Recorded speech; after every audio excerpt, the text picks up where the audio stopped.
তুমি রন্ধন ভোজন কি করে আসি দেবপুরে মোর কার্য সিদ্ধি হবে চম্পকনগরে। আর 6 মাসে ভাসি আইলা দেবের ভুবন অসীম সাহসে স্বামী ধিয়াইলে আপন। নিত্যে নিপুণ তুমি অতি চতুর শিবের ভাব দিলা ওই ভজন মধু। মোরে যত দুঃখ দিলা যাব বিদ্যমানে কেহ কিছু না কহিল তোমারও কারণে। সেই কারণে তোর ধিয়াই মোরা নানা রত্ন সঙ্গে দিল ঢিকা সব ভরা। তবে ব্যবহারে বড় তুষ্ট হইন আমি আকারে প্রভু বলে দেখে যাও তুমি। যাইবার কালে বেহুলা লক্ষায় বিদায় চাহিল যত দেবতার ভাই বিষ্ণু লক্ষাই করিল প্রণাম। নারায়ণ বলে তব সিদ্ধ নমস্কার লক্ষাই খন্ডিল তোর ব্রহ্মার চরণে। চিরজীবী হও ব্রহ্মা বলিল হও বচনে।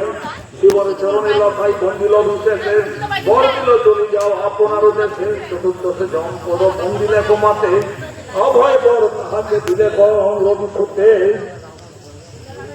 ইন্দ্র আদি বন্দিলে গো যত দেবগণ নারদ আদি বন্দিলে গো যত তব ধন। বিদায় হইল বেহুলা ইন্দ্রের চরণে আসিয়া বিদায় দিলা সজনে। ইন্দ্রের নিকটে বেহুলা আলাদা বলিবার দিন চারিবে যমন্ত্র হাত হই আমার। বিনা তোতে সাব দিলা হরিলা দিত হরি। দেবের নিকটে বিদায় বেহুলা সুন্দরী চণ্ডীর চরণে প্রণমিল কুতূহলে। আশীর্বাদ করি চণ্ডী হাতে ধরি তোলে। ব্রহ্মা বিষ্ণু আদি যত সব মুনি সকলে বিদায় দিল বেহুলা কামিনী। পদ্মাসনে বেহুলার খন্ডিল বিবাদ বেহুলারে অলঙ্কারে দেবের প্রসাদ। কবি নারায়ণ দেবের ষোড়শ পাঁচালী কয়ারা প্রবন্ধে বলি এক অভিনাচারী।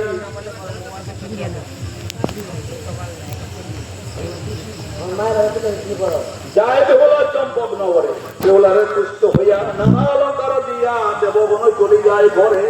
আগে চলে দিত হরি তার পাশে ধনন্তরী তার পাশে চলে 6 কুমার সব জন করছে ভান্ডার গর্বিত জানি।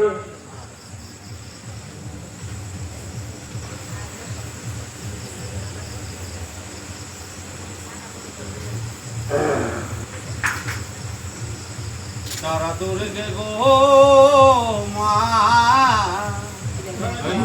ভান্ডার গর্বিত জানি পথে চলে সুমধনি সম্মুখে করিয়া লক্ষিত মুখ ডিঙ্গা মধু বড় ডিঙ্গা শিবলিঙ্গ ঘর তাহাতে উঠিল বিষহরি। বড় ডিঙ্গা পুরাবহর তাতে 6 কোমর বেহুলা লঙ্কায় ধনন্তরী। বন্দিয়া পদ্মার পাহায় ছাড়ি দিল 14 নাই।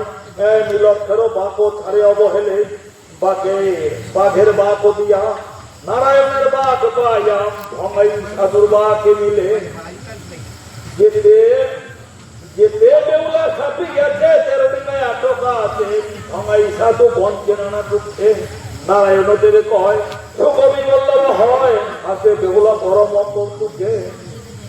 আর ভঙ্গাইয়ের বাঁকে বেহুলা হরষিত হইয়া তখনও রাখিল ডিঙ্গা থাকো বাড়ি দিয়া।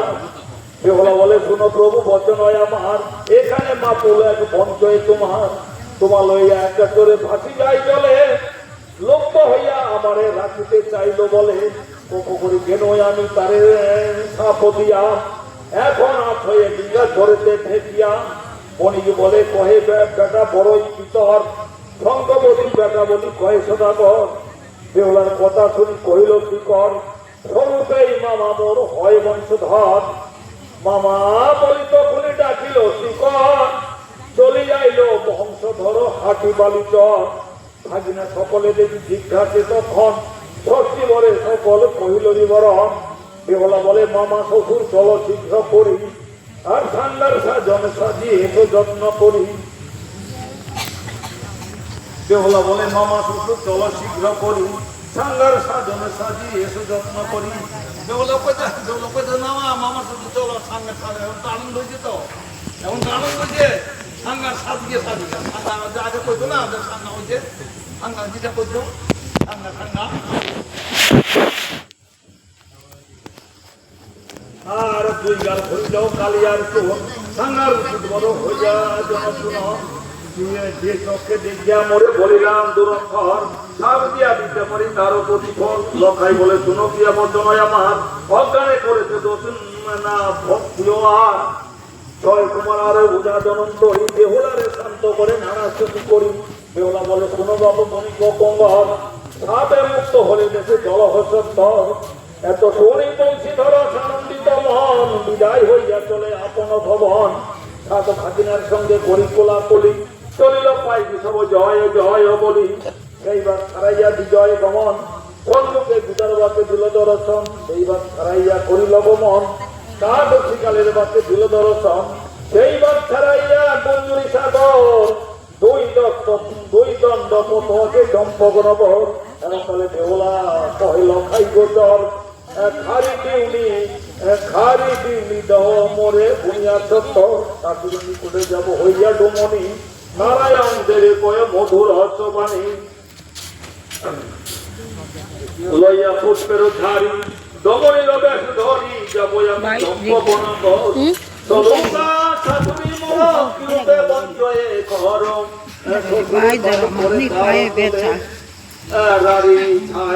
রারি ছায়ে ছয়জন বুঝিবার লক্ষণ চাহিয়া আমি দমনির চলে দুনিয়া বেহুলা বাণী পাছে লখাই পাটনি বিউটি আরে বিউনি বনে কাঁচা খাগয়ানি লখের আদেশ পায়া খাগনে কাটিয়া বেশি তুলি ভুলিল বিউনি পদ্ম পুষ্প স্থানে স্থানে অষ্টনাগ যেখানে চান্দ নিন্দে এটা লগে হাতে নেতারে সঙ্গেতে করি নির্মিল একত্রিত হরি দুই পদ চন্দ্র ধর মাঠে পশুমুখী আদি করি নির্মিল এক সারি সারি বিউনির চারি পাশ ভরি বুনিল বিবিধ ফল পঞ্চকাহনের মূল হয়ে চলে বেহুলা সুন্দরী ডিঙা হতে নামি তীরে দেব অলঙ্কার ছাড়ে ডোম ধরিলে ডমনির বেশ মলিনে বসন করি চলিলে সুন্দরী সনপাটে বান্ধিলে কেশ দই ছড়া রসের কাঠি পড়িলে পরিপাটি পিত্তলেরও খারু দিল হাতে নারায়ণ দেবে কয় সুকবি বল্লভ হয় ডোমের ফসরা তুলি মাঠে আর ডোমের ফসরা লইয়া মাথার উপরে হ্যাঁ মাথা করি বেহুলা চলে ধীরে ধীরে দোহাট ছাড়িয়া নিলে নগর ভিতরে সর্বলোকে দেখো সারে ছাড়িয়া নিবারে কোন দিকে শব্দ বলে নাই শুনে কানে পরশিত হইয়া চলে আপনার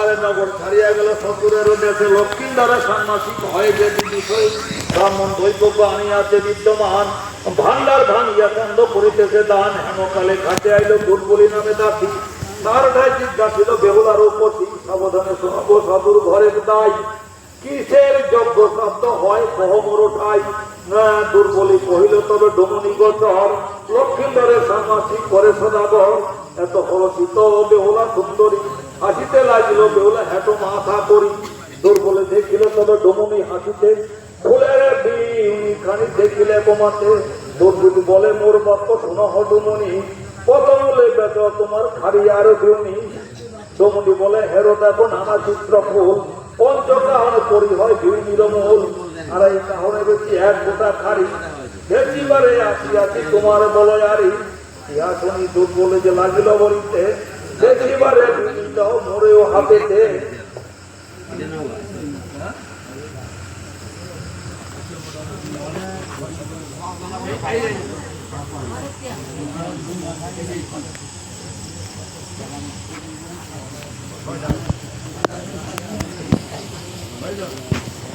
সাধুর ঘরেতে আছে ছয় বধুরারি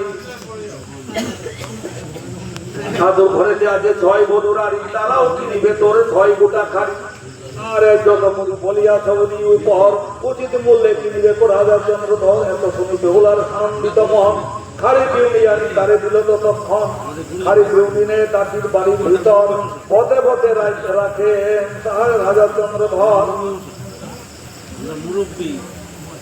আর বিউনি হস্তে চন্দ্র পরম হরিছে ধন্যতে না পরিষাতে বিউনি প্রশংসে বিউনির ছিকি বিকি নানা চিত্র দেখি ওলটি পালটি দেখে পরম কৌতুকী চন্দ্র নামে পুতুলি যে হেতাল বাড়ি হাতে পদ্মারা দুই পদ